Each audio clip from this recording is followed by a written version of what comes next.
நண்பர்கள் அனைவருக்கும் காலை மாலை மதிய வணக்கங்களை தெரிவித்துக் கொள்வது உங்கள் நண்பனர். இந்த வீடியோவில் நம்ம எதை பற்றி பார்க்க போகிறோம் அப்படின்னு பார்த்தீங்கன்னா, கிட்டத்தட்ட ஒரு 5 டாப்பிக்கை பற்றி பார்க்க போகிறோம். ஸோ இந்த 5 டாப்பிக்குமே பார்த்தீங்க அப்படின்னா, சிங்கப்பூரில் நிறைய பேர் நம்மள்ட்ட கேட்டிருந்த கேள்வி.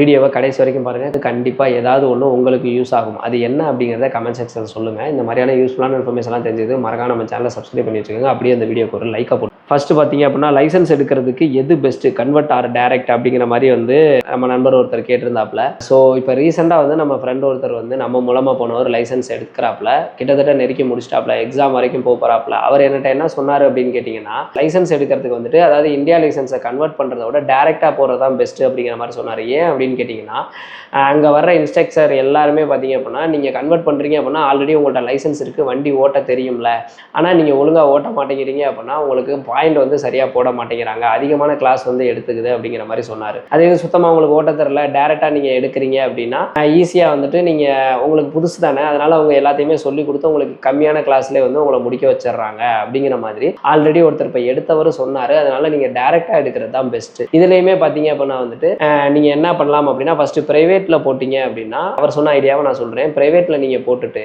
எக்ஸாம் வந்து பாஸ் பண்ணிடணும், பேசிக் தியரி ஃபைனல் தியரியை பாஸ் பண்ணிவிட்டு அதுக்கப்புறமேட்டு ஒரு அமௌண்ட் சொன்னார், அது எக்ஸாக்டாக எவ்வளோன்னு தெரில, அந்த அமௌண்ட்டை கட்டி நீங்கள் வந்து இந்த உள்ளறையே மாறிக்கணும் அப்படிங்கிற மாதிரி சொன்னார். ஏன்னா நீங்கள் இப்போ ப்ரைவேட்டில் போடாமல் டேரெக்டாக போடுறீங்கன்னு வச்சுங்களேன், நீங்கள் basic theory evaluation, final theory எவாலுவேஷனு, பேசிக் எக்ஸாமு, இந்த மாதிரி நிறையா நீங்கள் அட்டன் பண்ண வேண்டியது இருக்கும். அதே இது ப்ரைவேட்டில் போட்டிங்க அப்படின்னா ஜஸ்ட் டேரெக்டாக எக்ஸாம் மட்டும் நீங்கள் அட்டன் பண்ணிங்கன்னா போதும். ஸோ இதில் வந்துட்டு 2-3 கிளாஸ் குறையிறதுக்கான சான்சஸ் இருக்குது அப்படிங்கிற மாதிரி சொன்னார். இதை நீங்கள் உங்களுக்கு தேவைப்பட்டுச்சு அப்படின்னா யூஸ் பண்ணிக்கோங்க. ஸோ டேரெக்டாக எடுக்கிறது தான் பெட்டர்.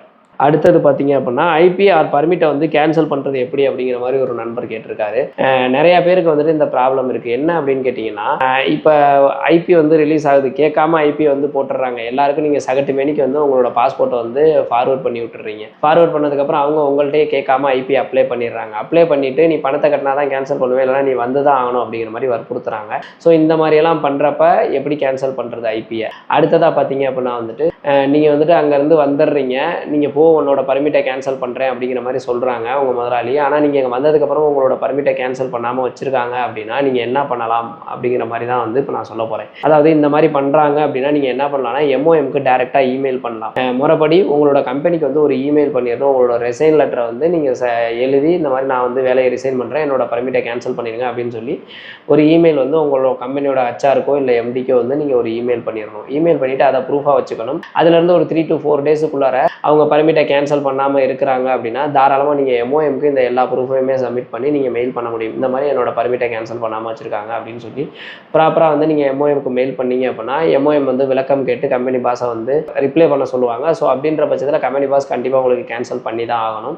எடுத்தோடனே நம்ம சைடில் பசங்களும் பார்த்தீங்க அப்படின்னா ரொம்ப அவசரப்படுவாங்க. வந்துட்டு அடுத்த நாள் என்னட்டெல்லாம் ஒரு பையன் கேட்டான், வந்து இறங்கி அடுத்த நாள் என்ன என் பர்மிட்டு கேன்சல் ஆகாமல் இருக்குன்னு, எப்படின்னு கேன்சல் பண்ணுறது, எம்ஓஎம்க்கு மெயில் பண்ணலாமா அப்படிலாம் கேட்டான். தயவு செய்து அந்த மாதிரிலாம் பண்ணாதீங்க. பாஸுக்கு டைம் கொடுக்கணும், ஏன்னா அவங்க ரொம்ப பிஸியாக இருப்பாங்க. அப்படின்ற பட்சத்தில் அவங்க கேன்சல் பண்ணுறதுக்கு கொஞ்சம் டைம் ஆகும். வெயிட் பண்ணுங்கள், அவசரப்படாதீங்க. அவசரப்பட்டு நீங்கள் உடனே வந்து அடுத்த நாளே இந்த மாதிரிலாம் பண்ணிகிட்டு இருந்தீங்க அப்படின்னா அது உங்களுக்கே பேக் ஃபயர் ஆகிறதுக்கு நிறையா சான்சஸ் இருக்குது. எம்ஓஎம்க்கு வந்து எப்படி இமெயில் பண்ணுறது அப்படிங்கிறதுக்கு தனியாக ஒரு ஃபுல் வீடியோவே போட்டிருக்கேன். ஸோ அந்த வீடியோவோட லிங்கை டிஸ்கிரிப்ஷனில் கொடுக்குறேன், போய் பாருங்கள். அடுத்தது பார்த்தீங்க அப்படின்னா, ஆஃபர் லெட்டர் ஒரிஜினலாக டூப்ளிகேட்டானு எப்படி செக் பண்ணுறதுன்னு ஒருத்தர் கேட்டிருக்காரு. இங்கே போலி ஏஜென்ட்டுகள் நிறையா பேர் பார்த்தீங்க அப்படின்னா வந்துட்டு சிங்கப்பூர் கம்பெனி நேம்ஸில் வந்துட்டு ஆஃபர் லெட்டர்ஸ் நிறையா கொடுக்குறாங்க.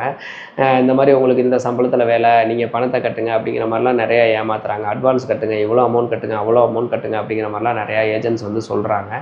ஸோ அப்படி சொல்கிற பட்சத்தில் பார்த்தீங்க அப்படின்னா அது ஆஃபர் லெட்டர் ஒரிஜினலாக டூப்ளிகேட்டானு எப்படி செக் பண்ணுறது அப்படிங்கிற மாதிரி தான் நம்ம நண்பர் கேட்டிருக்காரு. நிறையா வந்து ஆஃபர் லெட்டர் மோஸ்ட்லி ஃபேக்காக தான் வருது. நீங்கள் ஆஃபர் லெட்டர் ஒருத்தர் அது ஒரிஜினலாக இருந்தாலும் ஆஃபர் லெட்டர் கொடுத்தாங்க அப்படின்னா அதுக்காக நீங்கள் பணம் கட்ட தேவையில்லை, கட்டவும் கூடாது. அப்போ எப்போ பணம் கட்டலாம் அப்படின்னு கேட்டிங்கன்னா, உங்களுக்கு ஐபி அப்ளை பண்ணி நீங்கள் எம்ஓஎம் வெப்சைட்டில் செக் பண்ணி அதில் பெண்டிங்னு காமிச்சா மட்டும் ஏதாவது குறைஞ்ச தொகையை வந்து அட்வான்ஸாக நீங்கள் கட்டலாம்.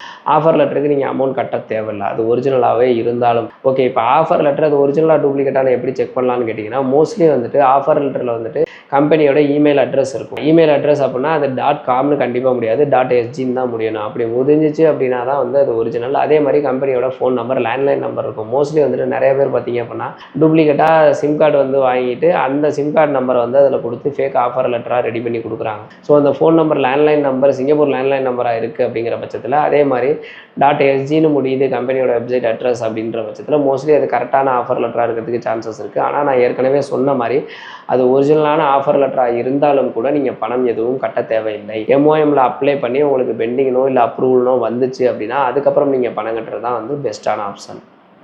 அடுத்தது பார்த்தீங்க அப்படின்னா டூரிஸ்ட் விசாவில் போய் ஒர்க்கு தேடலாமா அப்படிங்கிற மாதிரி கேட்டிருக்காங்க. இதை வந்து நான் 1,00,000 தடவை சொல்லிட்டேன்.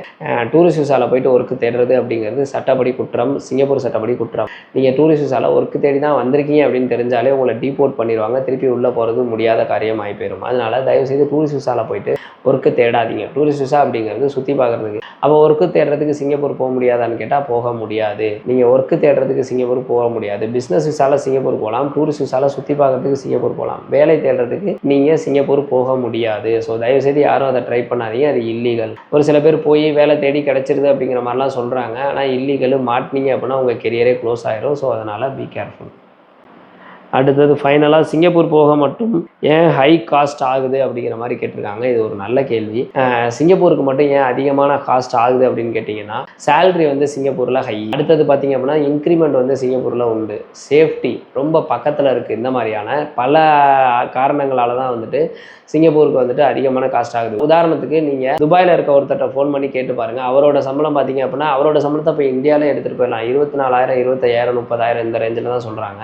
ஆனால் சிங்கப்பூரில் ஒரு சாதாரண PCM பர்மிட்டில் நீங்கள் போனோன்னே பார்த்தீங்க அப்படின்னா வந்துட்டு வீட்டுக்கே 30,000 35,000 அனுப்ப முடியும். எல்லாத்துக்கும் மேலே வந்து சிங்கப்பூர் ரொம்பவே சேஃபான கண்ட்ரி. அதே மாதிரி ஒர்க்கருக்கு ஃபுல்லாக சப்போர்ட் பண்ணுற கண்ட்ரி. இப்போ ஒரு உதாரணத்துக்கு உங்களுக்கு அங்கே போயிட்டு ஒரு ப்ராப்ளமு கம்பெனியில் சம்பளம் ஒழுங்காக தரல அப்படின்னா நீங்கள் அரபு கண்ட்ரிலாம் வந்து அதுக்குன்னு அமைப்புகள் இருக்குது. ஆனால் அங்கே இருக்கவங்களை கேட்டால் அது சரியாக இயங்குறது இல்லை அப்படிங்கிற மாதிரி சொல்கிறாங்க. ஆனால் சிங்கப்பூரை பொறுத்த வரைக்கும் MOM பார்த்தீங்க அப்படின்னா ஒர்க்கருக்கு ஃபுல் சப்போர்ட் பண்ணி எல்லாமே நல்லபடியாக பண்ணி கொடுக்குறாங்க. நீங்கள் சிங்கப்பூருக்கு வேலைக்கு போகிறப்ப அதிகமான அமௌண்ட் ஆகுது. எல்லாத்துக்கும் மேலே பார்த்தீங்க அப்படின்னா இந்த அதிக அமௌண்ட்டுக்கு காரணம் ஒரு சில சப் ஏஜென்ட்டோட பேராசை அப்படின்னு சொல்லலாம். ஸோ இது எல்லாம் சேர்ந்து தான் வந்துட்டு இந்த மாதிரி அதிகமான அமௌண்ட் ஆகுறதுக்கான ரீசன். ஓகேவா?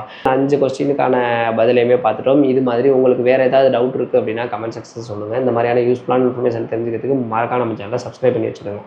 பாய்.